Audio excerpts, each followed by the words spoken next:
بسم اللہ الرحمن الرحیم۔ فرمان مصطفیٰ صلی اللہ علیہ وسلم، قاتل اور مقتول دونوں جہنمی ہوں گے۔ حضرت ابو ہریرہ رضی اللہ عنہ بیان کرتے ہیں، رسول اللہ صلی اللہ علیہ وسلم نے فرمایا، اس ذات کی قسم جس کے ہاتھ میں میری جان ہے، دنیا ختم نہیں ہوگی حتیٰ کہ لوگوں پر ایک ایسا دن بھی آئے گا کہ قاتل کو معلوم نہیں ہوگا کہ اس نے کس وجہ سے قتل کیا، اور مقتول کو معلوم نہیں ہوگا کہ اسے کس وجہ سے قتل کیا گیا۔ عرض کیا گیا کہ کس وجہ سے ہوگا؟ فرمایا فتنے کی وجہ سے۔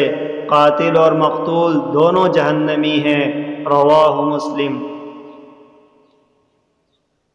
وعن ابی ہریرہ رضی اللہ عنہ قال قال رسول اللہ صلی اللہ علیہ وسلم والذی نفسی بیدہ لا تذهب الدنیا حتی یأتی یوم لا يدری القاتل فیم قتل ولا المقتول فیم قتل فقیل کیف یکون ذلك قال الہرج القاتل والمقتول فی النار۔